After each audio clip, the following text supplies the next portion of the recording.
Hi friends, ഇന്നൊരു review ആട്ടോ. ഞാൻ ഈ കഴിഞ്ഞ ഒരു വർഷമായിട്ട് ഉപയോഗിക്കുന്നത് BSNL കണക്ഷനാണ്, BSNL സിമ്മാണ് ഉപയോഗിക്കുന്നത്. അപ്പോൾ എനിക്കിത് ഉപയോഗിച്ചപ്പോൾ ഉണ്ടായ പ്രശ്നങ്ങളും എന്തൊക്കെയാണ് എന്ന് നിങ്ങളൊരു ജസ്റ്റ് ഒരു വ്യൂ ആയിട്ട് കാണിച്ചു തരുവാണ്. നിങ്ങൾക്ക് പല അഭിപ്രായങ്ങൾ കാണും. അപ്പോൾ എൻ്റെ ഒരു അഭിപ്രായവും എൻ്റെ ഒരു യൂസർ എക്സ്പീരിയൻസുമാണ് ഞാൻ പറയാൻ പോണത്. അപ്പം ഞങ്ങളിത് നേരത്തെ ഉപയോഗിച്ചത് ജിയോ സിമ്മായിരുന്നു. ജിയോ സിമ്മ് ഞാൻ, വൈഫ്, അമ്മ, ഞങ്ങൾ 3 പേരും ജിയോ സിമ്മായിരുന്നു. ഞങ്ങൾ 3 പേരും BSNLോട്ട് മാറ്റി കേട്ടോ. അപ്പോൾ ഞങ്ങൾക്ക് വേറെ കുറേ കണക്ഷൻ ജിയോ തന്നെ ഉണ്ടായിരുന്നു. അങ്ങനെ BSNLോട്ട് ഞങ്ങൾ 3 കണക്ഷൻ മാറ്റി. ഈ 3 കണക്ഷൻ മാറ്റിയ ശേഷം ഞങ്ങൾക്ക് ഉണ്ടായ പ്രശ്നങ്ങളാണ്. ഫസ്റ്റ് ഞങ്ങൾക്ക് ഈ കോള് ഇടയ്ക്ക് വെച്ച് കട്ടായി പോവാണ്. ഒരാളെ വിളിക്കുമ്പം ഒരു 2-3 മിനിറ്റ് സംസാരിച്ച് കഴിയുമ്പോഴത്തേക്കും ഫോൺ കട്ടായി പോകുന്നു. പിന്നെയും വിളിക്കണം, പിന്നെയും ഇതേ രീതിയിൽ കട്ടായി പോകുന്നു. അങ്ങനെ പല പ്രാവശ്യങ്ങളിലൊരു 20 മിനിറ്റിനുള്ളിൽ 20 മിനിറ്റിൻ്റെ കോളാണെങ്കിൽ ഒരു 10 പ്രാവശ്യമെങ്കിലും കട്ടായി പോകും. അത്രയും കട്ടായി പോയ ശേഷമാണ് നമുക്ക് ഇത് മുഴുവൻ നമുക്ക് സംസാരിച്ചെടുക്കാൻ പറ്റുക. അപ്പോൾ ശരിക്കും ഒരു ബിസിനസ്സൊക്കെ ചെയ്യുന്ന വ്യക്തിക്കാണെങ്കിൽ ഇങ്ങനെ പല പ്രാവശ്യം കട്ടായി പോകുമ്പം എന്താ പറയുക, നമുക്ക് ഒട്ടും യോഗ്യമല്ല, ഒട്ടും ഉപയോഗം പറ്റത്തില്ല.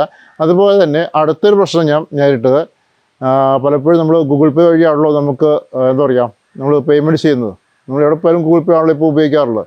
നമ്മൾ ഗൂഗിൾ പേ വഴി പേയ്മെൻറ്റ് ചെയ്യുമ്പോൾ നമ്മൾ സിറ്റി ചെയ്യുമ്പോൾ കുഴപ്പമില്ല. മീൻസ് നമ്മൾ കൊച്ചി അല്ലെങ്കിൽ തൊടുപുഴ അല്ലെങ്കിൽ റാന്നി സിറ്റി പ്രദേശങ്ങളിൽ മാത്രം നമുക്ക് ഒരു കുഴപ്പമില്ല. അല്ലെങ്കിൽ നമുക്ക് പേയ്മെൻറ്റ് ചെയ്യാൻ വേണ്ടി പറ്റത്തില്ലെന്നുണ്ടെങ്കിൽ സ്ലോ നെറ്റ്വർക്ക് എന്ന് കാണിച്ച് ഒത്തിരി പ്രാവശ്യം ഫെയിലായി പോകുന്ന, ചിലപ്പം 10, 15, 20 മിനിറ്റൊക്കെ നമ്മൾ എന്താ പറയുക ഇതിനുവേണ്ടി വെയിറ്റ് ചെയ്ത് അവസാനം ആ കടക്കാരുടെ വൈഫൈ ഒക്കെ നമ്മൾ യൂസ് ചെയ്തിട്ടാണ് സാധാരണ പേയ്മെൻറ്റ് ചെയ്തുകൊണ്ടിരിക്കുന്നത്.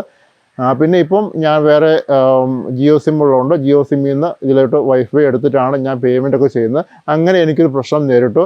പിന്നെ അടുത്ത പ്രശ്നമുണ്ട്, ചില സമയങ്ങളിൽ നെറ്റ്വർക്ക് ഒട്ടും കാണിക്കത്തില്ല. ചില സ്ഥലങ്ങളിൽ പോകുമ്പോൾ നെറ്റ്വർക്ക് കാണിക്കത്തില്ല. പിന്നെ 4G കാണിക്കുന്നത് നമുക്ക് സിറ്റികളിൽ മാത്രമേ ഉള്ളൂ. അതായത് ഇപ്പോൾ റാന്നിയിലാണെങ്കിൽ റാന്നിയിൽ 4G കാണിക്കും, അത് തൊടുപുഴയാണെങ്കിൽ തൊടുപുഴ സിറ്റികളിൽ 4G കാണിക്കും. അല്ലാതെ നമ്മൾ ഉൾപ്രദേശങ്ങളിലേക്ക് പോകുമ്പോൾ 4G പോയിട്ട് നമുക്ക് 2Gക്കാണ് കിട്ടുന്നത്. 2G കിട്ടുന്നതുകൊണ്ട് തന്നെ നമുക്ക് വീഡിയോ കാണുമ്പോൾ, ഇപ്പോൾ വീട്ടിൽ നിന്ന് ഞാൻ വീഡിയോ കാണുമ്പോൾ എനിക്ക് പ്രശ്നം തോന്നാറില്ല. കാരണം വീട്ടിൽ വൈഫൈ ഉള്ളതുകൊണ്ട് പ്രശ്നം തോന്നാറില്ല. പക്ഷെ നമ്മൾ എങ്ങോട്ടെങ്കിലും യാത്ര ചെയ്യുമ്പോൾ നമുക്കൊരു വീഡിയോ കാണുമ്പോഴത്തേക്കും ഈ പറഞ്ഞ പോലെ ഒത്തിരി ലാഗാണ്. കാരണം കറങ്ങി നിൽക്കുന്ന സിറ്റുവേഷനാണ്. അപ്പം ഈ വീഡിയോ ഞാൻ ഉദ്ദേശിക്കുന്നത്, ഈ വീഡിയോ നിങ്ങൾ പരമാവധി ഷെയർ ചെയ്യണം. നമ്മുടെ ഇന്ത്യ ഗവൺമെൻറ് കീഴിലുള്ള ആണല്ലോ BSNL എന്ന് പറയുമ്പോൾ. ഇത്രയും ഡെവലപ്പായ നമ്മുടെ കൺട്രിയിൽ ശരിക്കും വേണ്ടി BSNLന് ഒരു ഇമ്പോർട്ടൻസ് ശരിക്കും കൊടുക്കണം. അതായത് ഇതിൻ്റെ മെച്ചവരുണ്ടെങ്കിൽ ഇവിടെ ചാർജ് കുറവാണ്. 1400, 1500 രൂപയ്ക്കേ ഉള്ളൂ, നമുക്ക് ഒരു വർഷത്തേക്കുള്ളൂ. അതുകൊണ്ടാണ് ഞാൻ ഇതിലോട്ട് മാറ്റാനുള്ള മെയിൻ കാരണം എനിക്ക് കുറേ സിം ഉണ്ടായിരുന്നു. അപ്പം ഞാൻ ജിയോയിലെ ജിയോയിൽ നിന്ന് ഇങ്ങോട്ട് മാറ്റിയപ്പം ചാർജ് കുറവാണ്. പക്ഷേ നമുക്ക് കിട്ടുന്ന സേവനം വളരെ എന്താ പറയുക, വളരെ ശോചനീയമാണെന്ന് തന്നെ പറയാൻ പറ്റും പല സമയങ്ങളിലും.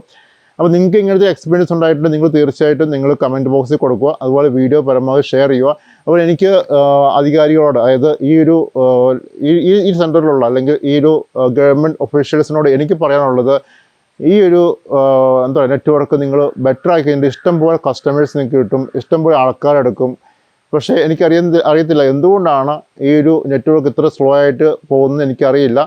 എന്താണ് നിങ്ങളിതിൽ എന്താണ് മുന്നോട്ടൊരു പ്രോഗ്രസ് കൊണ്ടുവരാത്തത് എനിക്കറിയത്തില്ല.